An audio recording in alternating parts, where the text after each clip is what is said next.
J'ai fait la fête avec un cocktail molotov, on s'est marré. On a vidé des bières sans alcool et puis on s'est barré. Ben ouais, l'ivresse véritable est dans autre chose qu'ici. Pendant que tu fumes ton mauvais shit à haute dose. Merci d'avoir accepté cette interview. Alors on va te poser plusieurs questions. Alors la première, tu es au stade depuis 3 ans. Ouais. Quel a été ton parcours avant d'arriver au Stade Rennais? Avant le Stade Rennais, dans l'athlétisme, j'étais au Stade Rennais, j'étais au Pays de Paimpol l'athlétisme, pardon. J'ai dû faire quelque chose comme 4 saisons là-bas, je crois, ou 3 saisons. J'ai commencé en minime 2 et ça a été mon club formateur en fait. Ok. C'est quoi ton meilleur souvenir en athlétisme personnel? Ton meilleur souvenir personnel? J'hésite entre plusieurs choses. Je pense que le meilleur souvenir le plus intense, c'est peut-être la première fois que je fais une performance suffisante pour aller en équipe de France, en équipe nationale. Donc c'était à Val-de-Ré, je crois que c'était les championnats interrégionaux. Et j'étais vraiment pas très loin de pouvoir y aller. Il y avait encore une personne devant moi.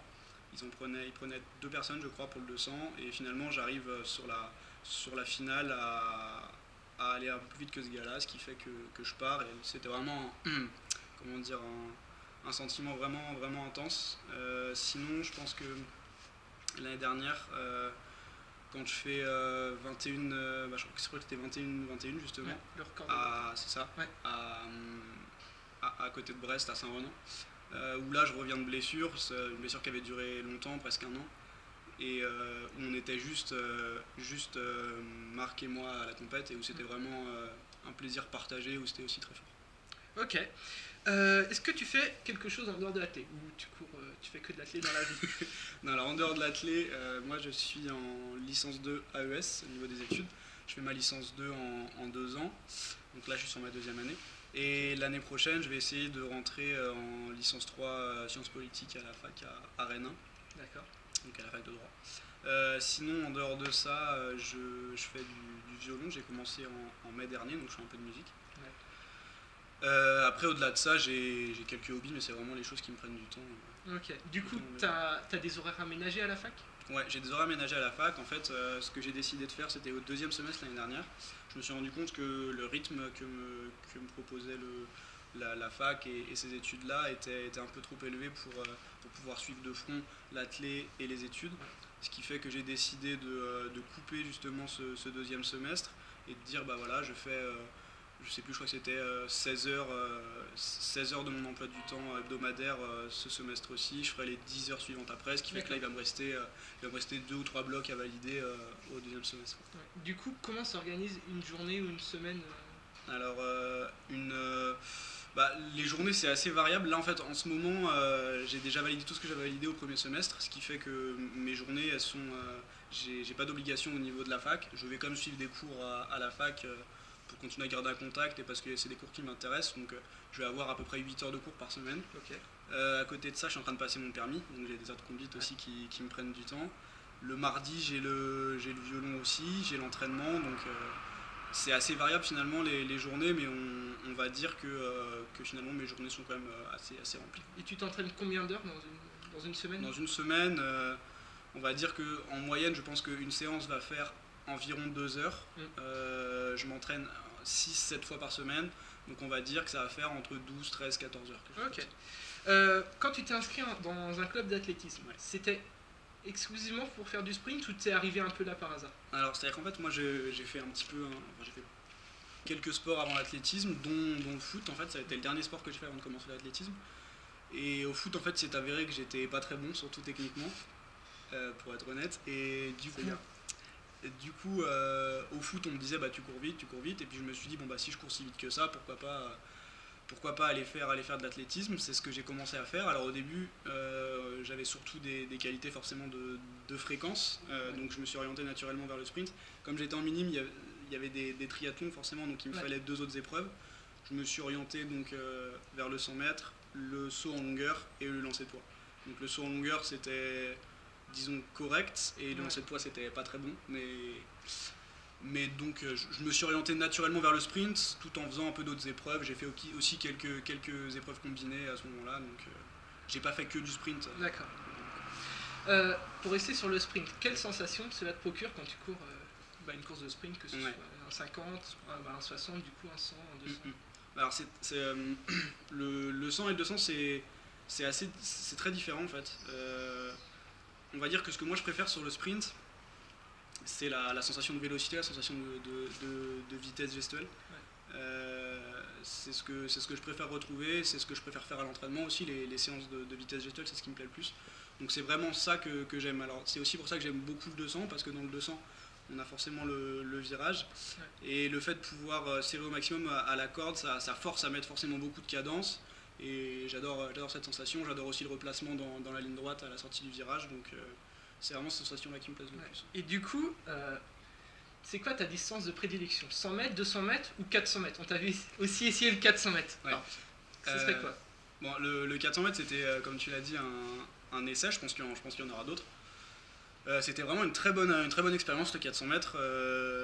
En tout cas, les 300 premiers mètres, c'était vraiment une très bonne expérience. Ensuite, les 100 premiers mètres, c'était moins agréable. Ouais. On l'a vu. Je pense que tout le monde l'a vu, je pense. Donc, non, le 400, c'est une très bonne expérience. Maintenant, la distance que je préfère, j'aurais du mal à me décider entre le 100 et le 200. J'ai quand même envie de dire le 200, parce que jusqu'ici, c'est sûrement la distance que j'ai le plus couru depuis que j'ai commencé, sans compter peut-être les années minimes, quoi. Ouais. Et cette sensation de vitesse dans le virage, le replacement, ça me plaît beaucoup. Maintenant, le 100 mètres, j'ai progressé l'année dernière, j'ai passé un cap, et du coup forcément j'affectionne aussi, voilà, j'y prends goût, j'affectionne aussi cette distance-là. Ok. Alors, tu parlais de ta fréquence, ta vitesse gestuelle. C'est quoi tes forces par rapport à tes adversaires? Par rapport à, je pense que ma plus grande force, c'est celle-là. La fréquence, du coup? La fréquence, ouais. D'accord. Je pense que c'est la fréquence. Ensuite, le départ, qui était un gros défaut il y a quelques temps, et qui s'améliore, me permet maintenant de pouvoir sortir avec les gars qui sont à mon niveau. Donc ça n'est pas encore une force, mais j'espère que ça va en devenir une au fur et à mesure, parce que j'ai le gabarit pour sortir vite, pour sortir fort. Et maintenant, c'est des histoires de concentration, parce que le placement dans la phase de poussée, je l'ai. Maintenant, il faut que je réussisse à être suffisamment concentré, à être suffisamment dans l'instant présent pour pouvoir partir vraiment dans le coup de feu. Donc j'espère que ça va devenir une force. Ok. On va reparler un peu de tes championnats de France de l'année dernière. Ouais. Alors, tu as fait 4e sur 100 mètres et 5e sur 200 mètres. Tu étais déçu, et puis quels enseignements en as-tu tiré de cette compétition? Je pense que ce qui m'a déçu dans un premier temps, et c'est une erreur que j'ai fait moi aussi au niveau de ma préparation, de la manière dont j'ai envisagé ma compétition, et surtout le 100 mètres, c'est que je me suis vraiment focalisé sur le podium, parce que c'est une ligne qui manque un petit peu à mon palmarès. C'est vrai que tous les ans, généralement, je suis pas très loin. Il y a des circonstances parfois qui font que des faits de course. Par exemple, il y a un hiver où je me suis fait éliminer parce que j'ai mordu la ligne intérieure, et où j'avais des raisons d'espérer, disons, un podium.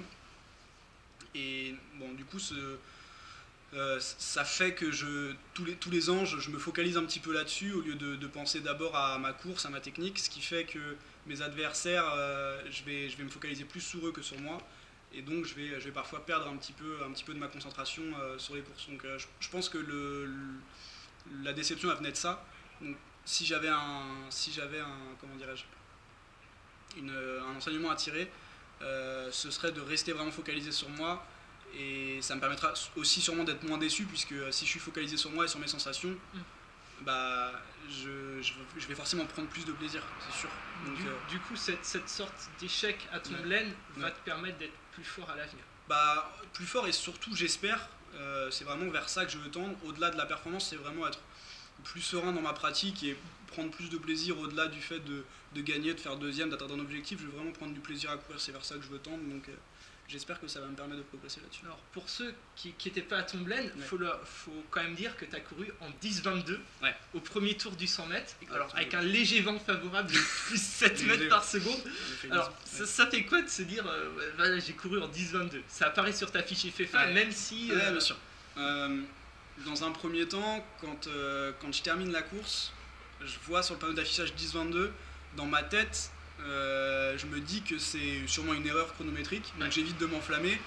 Après, il y a Marco, il y avait quelqu'un d'autre avec lui, je sais plus exactement qui c'était, qui me disait t'as fait 10-22, t'as fait Ouais. 10-22. Moi, du coup, j'ai dit que on n'était pas sûr, que c'était sûrement une erreur, et puis surtout, on verrait ça après, parce que je voulais pas rentrer dans un rapport avec cette perf-là en série, parce que je voulais pas perdre de vue l'objectif qui était le mien, à savoir être à mon meilleur niveau en finale.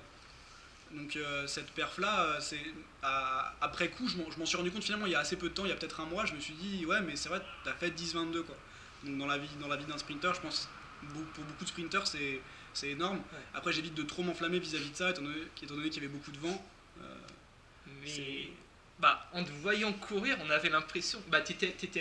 T'étais en mode premier tour d'un Ouais. championnat, t'étais vraiment relâché, sans Ouais. forcer. C'était Et le chrono à l'arrivée, Ouais. monstrueux. Mais c'était une course géniale parce que c'est peut-être l'une des seules courses sur cette compète là où, comme tu l'as dit, j'étais relâché. Ouais. J'étais concentré sur ce que j'avais à faire moi, pas sur ce que faisaient les autres. Donc ça m'a permis, comme tu dis, d'être très relâché. Et je me souviens des sensations sur cette course là, je me souviens que je sors pas très bien, mais que je passe le gars qui est à ma droite tout de suite parce que je suis focalisé entièrement sur ce que moi j'ai à faire et pas sur ce que les autres font. Et donc j'ai pris vraiment beaucoup de plaisir sur cette course là et j'espère qu'à l'avenir j'aurai à nouveau des sensations comme ça parce que c'était C'est génial. ce qu'on te souhaite. Du coup, malgré cette déception, est-ce que l'année dernière, tu as réalisé ta meilleure saison? Au niveau chronométrique, ouais, c'est sûr, parce que je bats mon record sur 100, je bats mon record sur 200, donc ça c'est une certitude. Après, au niveau apprentissage justement de ce qu'on disait, de mon évolution en tant qu'athlète, de ce que je veux faire, moi, arrêter de se focaliser sur les autres, sur la performance, etc. Je pense que j'ai progressé là-dessus, même si je suis tombé dans un gros piège au championnat de France. Donc je pense qu'à tous ces niveaux-là, ouais, ça a vraiment été ma meilleure saison. Après, forcément, j'aurais aimé qu'il y ait la récompense d'un podium ou d'une sélection, parce que ça soit le podium ou la sélection, finalement, je passe pas très loin, ou même d'un championnat de France élite.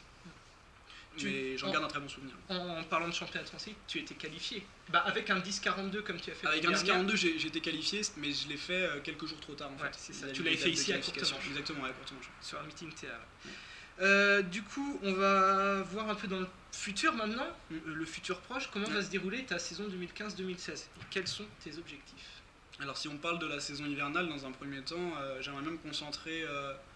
Me concentrer, c'est un grand mot, mais faire un petit peu de 60 pour continuer à vraiment à progresser sur le départ, parce que sur le 60, il n'y a pas vraiment le droit à l'erreur sur le départ, sinon on le paye vite. Ensuite, faire un petit peu de 200 forcément, parce que c'est une distance en salle qui me réussit bien en général. Et j'aimerais bien faire aussi un petit peu de 400 pour m'aguerrir, mais ça c'est pas sûr du tout, donc ça fait beaucoup de choses dans une seule saison.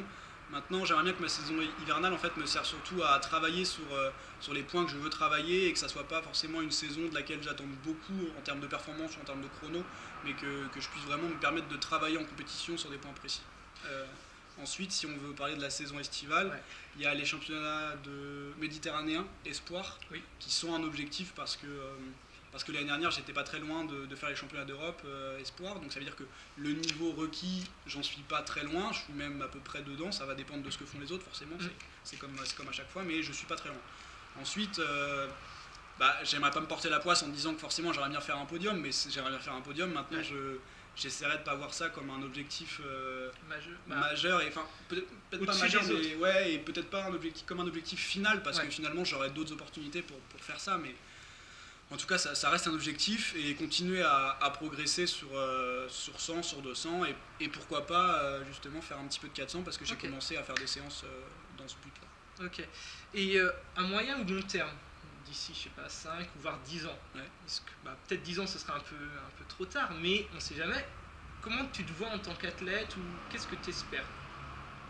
J'espère que j'aurais réussi à être plus patient qu'aujourd'hui, et que je serai dans une forme plus sereine au niveau de ma pratique, et j'espère aussi que je serai toujours dans l'athlé. Après, en termes de résultats, de chrono, c'est toujours très hypothétique, c'est difficile de parler là-dessus. C'est un peu bateau de dire ça, mais j'aimerais bien faire des grands championnats internationaux seniors, ça c'est clair que je pense que c'est un rêve pour tout athlète.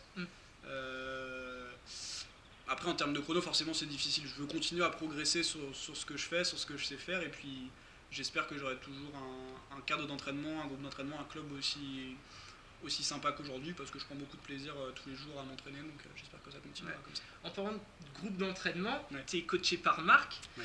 et quand on est sur un stade, on vous voit, vous avez l'air super potes dans le groupe, ça a l'air de bien se passer, génial, mais à la fois on sait que c'est un groupe en quelque sorte d'élite et vous êtes assez concentrés, et du coup on se demande comment vous faites pour bien gérer ces deux facettes-là, être amis, copains, mais à la fois athlètes de haut niveau, et il faut rester sérieux. C'est pas toujours facile, moi je sais que j'ai un petit peu de mal avec ça, c'est pas toujours facile d'être en même temps très concentré sur ce qu'il y a à faire et de pouvoir rigoler, de pouvoir justement participer à cette vie sociale là dans le groupe, mais je sais que forcément avec les gens qui m'entourent, je parle par exemple de Thibaut, de Clément, même des filles, Solène, Marine, et puis des autres personnes qui viennent régulièrement comme Alexis, Laurine, etc. J'en oublie beaucoup d'ailleurs, mais c'est pas grave. Non, c'est un coucou, ouais. Forcément, c'est des gens qui aiment rire et qui vannent, et moi aussi j'aime rire, donc cette bonne ambiance elle s'installe d'elle-même dans le groupe. Et puis Marco aussi, c'est quelqu'un qui aime rire, donc il n'y a pas de souci par rapport à ça. Maintenant, il est aussi très sérieux dans ce qu'il fait, donc il nous transmet aussi ce sérieux-là, et il sait nous rappeler à l'ordre quand il faut être concentré. Donc finalement, l'équilibre s'est trouvé un peu tout seul en fait. Maintenant, il y a des fois où on est peut-être un peu trop dans la déconne, il faut trouver un juste milieu, mais bon, je pense que comme tu dis, c'est pas mal. Tu parlais de ton record de Bretagne espoir tout à l'heure en 21-21. Ouais. Ça représente quoi pour toi d'être l'espoir le plus rapide qu'il y ait eu en Bretagne? Forcément, c'est génial, c'est quelque chose de génial. Quand j'étais cadet, je courais beaucoup après le record de Bretagne, qui n'était pas très très loin de ce que je faisais, mais que j'ai jamais réussi à obtenir. Et après, en junior, une fois que je l'ai eu, en fait, c'était une grande joie, bien évidemment, mais du coup, c'est un petit peu sorti de ma tête parce que ça me prenait un peu la tête à un moment, c'est un petit peu sorti de ma tête, ça m'a un peu laissé tranquille. Et maintenant, j'arrive à être plus serein par rapport à ça et à m'en détacher un peu plus. Et tu savais qu'il existait forcément, mais tu le connaissais Alors le 21-21, je le connaissais. Maintenant, le record du 100 mètres, le 10-45, je le connaissais pas parce que j'envisageais absolument pas de faire 10-42, c'était quelque chose que j'avais pas du tout à l'esprit. Je pensais que j'allais faire peut-être 10-60, j'avais un record à 10-65, peut-être 10-60, peut-être un peu moins, mais je n'imaginais pas du tout faire 10-42, donc autant le record du 200 mètres je le connaissais parce que ça fait un moment que je suis ça. Ouais. Maintenant le record du 100 mètres je le connaissais pas parce que c'était pas une attente de ma part, c'était pas quelque chose que j'envisageais. Ok, on va quitter la piste et on va parler d'une passion que tu as, c'est de faire à manger. Peux-tu nous en dire plus? Alors en fait, moi avant d'arriver à la fac, avant d'arriver à Rennes, j'étais dans une école hôtelière donc, qui se trouve à Saint-Quay-Portrieux, pas très loin de Saint-Brieuc, dans les Côtes d'Armor, et donc j'ai suivi une formation, j'ai un bac pro hôtellerie-restauration en fait, ce qui fait que j'ai eu une formation en salle et en cuisine, donc j'ai eu des bases qui m'ont été inculquées en cuisine. Maintenant moi j'ai plus bifurqué vers la salle, vers le service, mais comme je disais justement j'ai des bases, et ce qui fait que j'aime faire à manger, c'est quelque chose que j'apprécie, et donc quand on se réunit de temps en temps, c'est moi qui fais à manger, ça arrive, et j'adore ça. Une fois on a fait par exemple un risotto, on s'était réunis pour mon anniversaire il y a 2 ans je crois, avec tout le groupe d'entraînement, etc. Et non, c'était vraiment très sympa, donc déjà moi j'aime faire à manger, ensuite j'adore me retrouver avec des amis ou de la famille autour d'une table, donc c'est vraiment des moments que j'affectionne. On a eu un petit souci technique de retour sur le plateau de Courtemanche avec Geoffrey Thomas. Geoffrey, on te voit souvent avec un casque sur les oreilles sur la piste d'athlétisme. Qu'est-ce qu'écoute l'homme le plus rapide de l'Ouest? Ça va être un peu bateau pour un sprinter de dire ça, mais parce qu'il y a beaucoup de sprinters qui écoutent ça, mais moi j'écoute du rap beaucoup, et dans le rap, s'il y a vraiment un artiste que je devais sortir du lot, pour moi ce serait Lucho Bukowski. C'est pas un rappeur très connu, ça ressemble pas vraiment à ce qu'on peut entendre à la radio, pas moi à la Fouine ou pas, ou plus récemment des trucs comme 995, ce genre de choses. Mais pour moi c'est vraiment le rappeur que je préfère. Il a des textes qui sont très travaillés au niveau des instrus, c'est pas des choses qu'on peut entendre aussi régulièrement. On peut entendre du violon par exemple dans ces instrus, c'est possible, ou du violoncelle, c'est pas des choses qu'on entend à la radio. Et aussi il y a un aspect textuel il a vraiment un lien très fort avec la littérature en général, donc c'est vraiment un artiste que j'aime beaucoup. Ok, et du coup pourquoi avoir choisi de faire du violon? Alors le violon, il y a plusieurs raisons. Les premières, c'est que l'instrument lui-même me plaisait, les gens qui en jouent et qui en jouent bien, entre guillemets, même si ça veut tout dire et rien dire, ça m'impressionne beaucoup.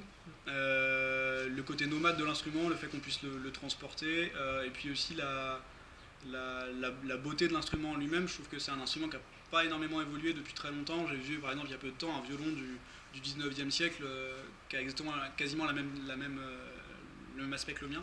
Donc ça m'a plu. Et aussi, ça c'est un peu plus anecdotique, mais mon père a un ami luthier qui m'a très gentiment prêté un violon, ce qui m'a permis de pouvoir commencer parce que l'instrument lui-même coûte assez cher. Ok. Pour finir, est-ce que tu as un modèle dans la vie, que ce soit en athlétisme ou en dehors? En athlétisme, je dirais Kim Collins de Saint-Kitts-et-Nevis parce qu'il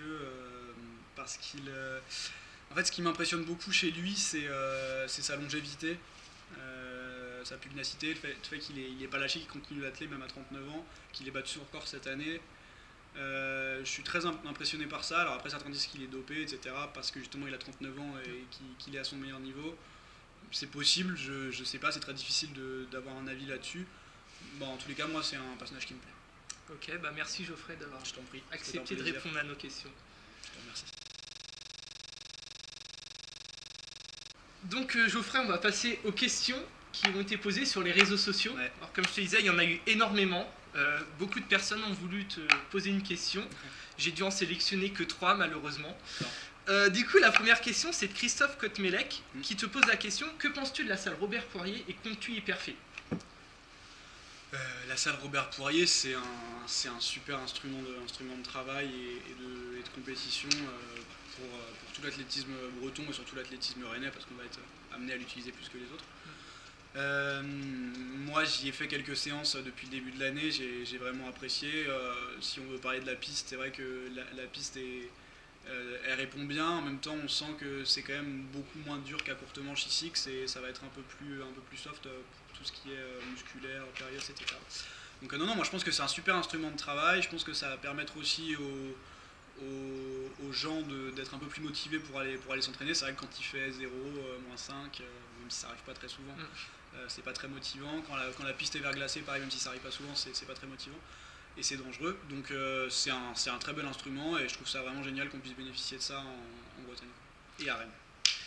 Ok, la seconde question qui a été sélectionnée, c'est celle de Mathilde Jaguin, qui te pose la question suivante: aimes-tu les séances de VMA? Alors, c'est difficile de répondre parce que j'en ai pas fait beaucoup dans ma vie, j'en ai peut-être fait une au collège. Je suis pas persuadé d'être allé très loin. En termes de palier, je sais même pas à quoi ça peut équivaloir, mais Si tu sais pas quoi dire, on peut j'ai envie de dire non parce que je pense que ça me plairait pas si j'en faisais, mais il faudrait que je vienne avec vous à l'entraînement une fois pour en faire une. C'est noté, c'est enregistré ça aussi. Ouais. Geoffrey viendra une fois dans le groupe demi-fond pour faire une séance de VMA, avec l'accord de Marc bien sûr. Avec l'accord de Marc. Ça va être peut-être ça le plus compliqué. Et la dernière question sélectionnée, c'est celle de Lucie Mauriac qui te pose la question: fais-tu des footings? Et si oui, quand t'en fais, est-ce que tu te retiens de pas courir vite? Alors je fais des footings tous les jours en fait, à chaque fois que je m'entraîne, presque tous les jours, parce que à l'échauffement on a assez souvent quelque chose comme 8-10 minutes de footing, parfois un peu plus. En début de saison ça m'arrive de faire des footings de 25-30 minutes. T'es un fou quoi. Je suis un fou. Et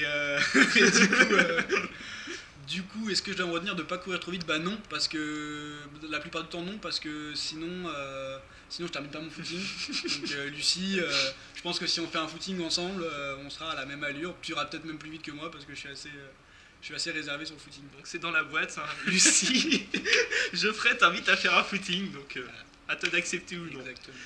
Donc merci Geoffrey d'avoir répondu aux questions de nos followers sur Facebook et Twitter. Je les remercie d'avoir posé ces questions. Merci.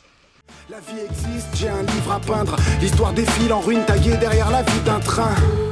Et puis égorger les sales coups, enterrer le cœur du problème, écorcher les atouts. Rien à cirer comme un cul-de-jatte, je fais d'un vide un trac. Pense à bien briser ce qu'ils t'ont dit de conserver intact.